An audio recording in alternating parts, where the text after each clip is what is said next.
Going to bring in our panel now on this June 27th. We have CBS News contributor and Democratic strategist Chuck Rocha and Republican strategist Rina Shah. On June 27th, a date that lives in infamy for Democrats. It was a year ago. Makes my eye twitch, to be honest. Is it a fast year or a slow year? I can't tell. You know, I saw this earlier today, and I was like, it's been a year since that debate. That means he was still running for president a year this close to an election when we had to swap out the horses. Like I said, for Democrats and those of us who make ads for a living, when it's that late, it still makes me really crazy. You've got a year that's gone by. Where is the party going now?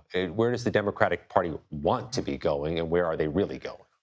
They're desperately trying to find a message. They're desperately trying to find their rhythm. Right now, we've been a party that's been anti-Trump, and we're good at being anti-Trump, and we've won a lot of elections being anti-Trump. But without a leader, you have to be able to tell the people what you're also for. This is what the piece is that we've been lacking, because there's no real leader, because we don't have any chamber of the Congress or the government right now. Now, Rina, let me bring you in there, because we're also less than 500 days away from the midterms. It's close in that direction, too.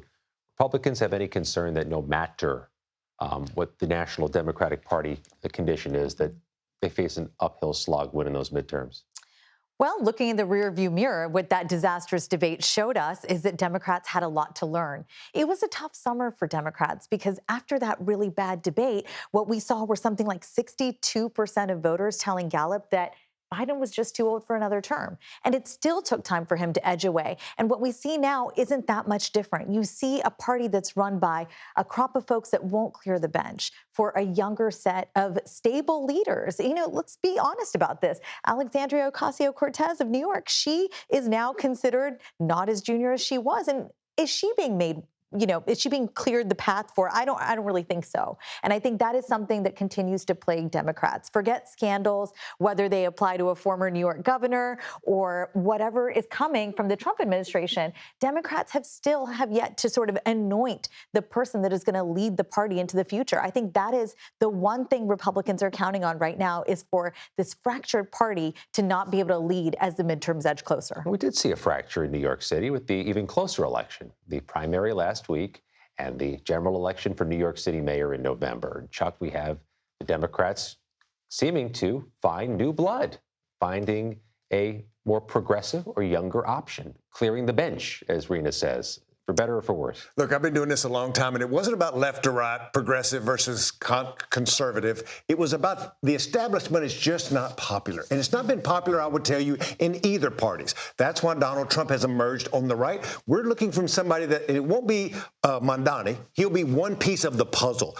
You have to take his energy and the way that he ran that campaign and then put it in other cities around the issue set that those. New York City is not Tyler, Texas. It is not Los Angeles. But if you take something and do it different like he did. And the last point I'll say is this, is the establishment Democrats and Cuomo spent $36 million.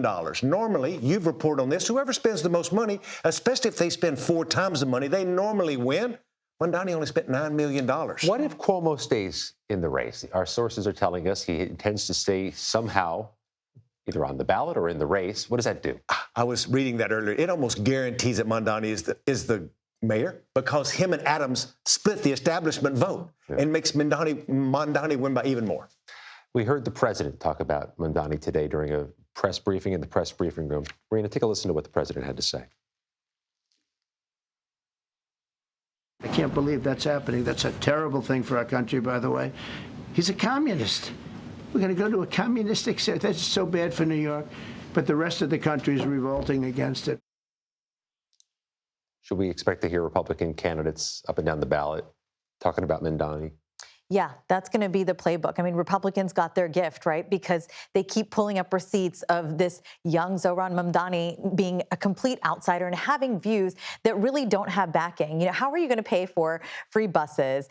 Rent freezes are one thing. Those are wildly popular. But free grocery stores even. Universal childcare, which I quite love as a mother. But look, New York City is a city that craves stability. And I think that's what Andrew Cuomo thought when he threw his hat in the ring. He thought, I did it for New York State during a really disastrous time, and I can do it for this city. What he didn't expect, though, is that you're going to have a guy with these vibes that essentially appeal to all those who are frustrated with the establishment. At the end of the day, 72% of Democratic primary voters said the city was on the wrong track. That means something big, and that is what Mamdani actually has an opening to continue to have momentum into the fall with.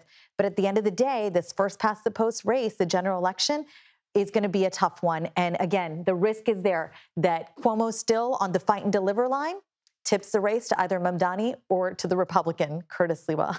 It is noted, though, he was talking about groceries and childcare and affordability, and it seems to resonate for both parties when they do it right. Chuck Rocha, Rina Shah, thank you both. Thank you. Thank you.